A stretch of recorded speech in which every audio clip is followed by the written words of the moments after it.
네, 안녕하세요. 네, 성호사입니다. 자, 이제 이번 시간에 볼 거는 이제 작년에 봤던 이제 보호지사 기출문제입니다. 그래서 22년도 보호지사 기출문제를 보도록 하겠습니다. 그래서 우리 문제가 작년 같은 경우에는 조금 어려웠어요. 그래서 보면은 이제 우리가 기본 시간 했던 거에서 보면은 그 벗어난 게 한 개도 없거든요. 근데 보게 되면은 이제 하나 있습니다. 하나 벗어난 거는 뭐냐면은 이제 특송 물품, 특성 물품에 대한 이제 그 관한 고시가 있는데 거기서 한 문제가 나왔고 나머지는 다 이제 우리 교재 범위 안에서 나왔습니다. 근데 중요한 것은 이제 일반적으로 이제 그 뭡니까? 이제 고시에 대한 내용이 좀 많이 출제가 됩니다. 예전에 법을 위주로 많이 나왔는데 이제는 고시가 좀 많은 비중을 더욱더 차지하게 됐습니다. 그래서 문제의 난이도가 조금 높아졌다는 겁니다. 그래서 이제 우리가 고시 했던 것 같은 경우에는 제가 이제 밑주신 거 위주로 보시면은 문제가 없을 겁니다. 자, 보도록 하겠습니다. 1과목부터 볼게요. 1과목은 출입 통관 절차죠. 보도록 하겠습니다. 자, 보시면 이제 1번 문제 같은 경우는 이렇게 되었어요. 관세법 232조 1항의 단서 규정에 따라서 원산지 증명서 제출 예외 대상이 아닌 것이라고 되어 있습니다. 자, 이 같은 경우는 이제 법을 물어보죠. 법을 이제 대놓고 물었습니다. 그래서 법을 보게 되면 이제 우리가 원산지 증명서 같은 경우에는 이제 여러 가지 특혜, 비특혜 목적으로서 제출하도록 되어 있습니다. 근데 이제 보게 되면 이제 관세법 같은 경우에는 다 규정하고 있는데 이제 일반 특혜관세 또는 국제협력관세 또는 이제 편입관세 등에 대한 이 세율에 대한 혜택 목적으로 즉 특혜 관세 목적으로 이제 원산지면서를 제출하게 되는데 근데 이제 원산지면서를 제출하지 않아도 되는 경우가 있습니다. 자, 한번 해보세요. 제가 이제 아까 어떻게 됐죠? 세우 15 여협이라고 외웠습니다. 그래서 그 규정이 그대로 나왔어요. 이게 자 보겠습니다.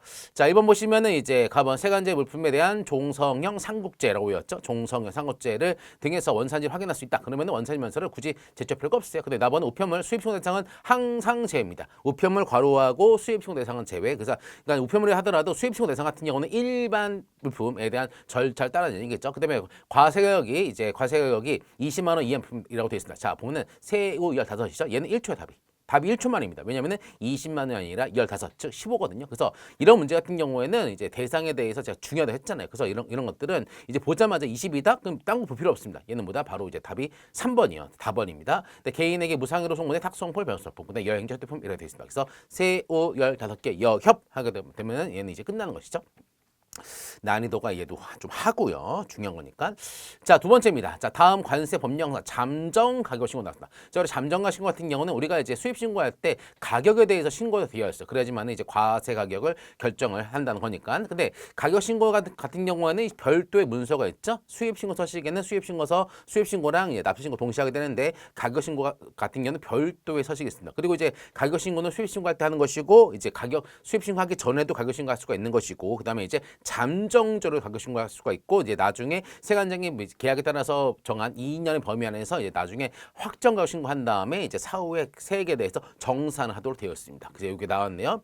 자, 잠정가 신고 대상명령으로 가론에 들어갈 내용을 바른 것은 잠정 가격 신고를 한 자는 모모 범위 안에서 모모는 이제 2년이죠. 2년의 범위 안에서 세관에서 이제 세관에서 지정해 줍니다. 아, 당신은 지금 로열티를 이제 1년마다 한 번씩 주니까 1년 1개월 이내 이제 확정가 신고하세요라고 합니다. 그래서 보다 이제는 이제 2년이죠. A번은 자, 이 경우 잠정 가격으로 가격 신고를 한 자는 관세청장의 정한바에 따라서 이제 이런 것도 있는 겁니다. 관세청장 정한바. 여기서 이제 관세청장을 이제 세관장으로 정하거나 세관장으로 하거나 또는 이제 기재부령 대통령령으로 하는 경우는 어려운 겁니다. 하지만 그렇게 되지 않았어요.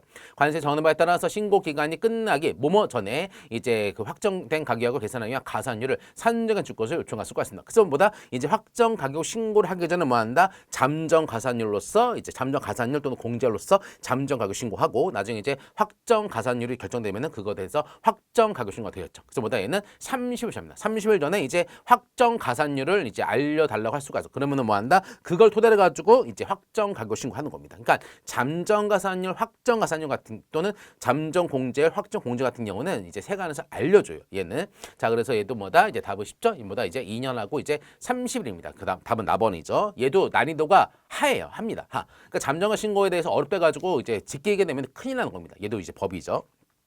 자, 그 다음입니다. 자, 3번입니다. 자, 보면은 이제 3번 세액 정정 및 보호장에 대한 설명을 맞는 것은 자, 엄청 중요하죠. 세액에 대한 정정입니다. 세액에 대한 정정. 그래서 얘는 이제 정정, 보정, 수정, 경정 청구. 얘는 이제 1순위입니다. 1순위. 이게 또 나왔네요.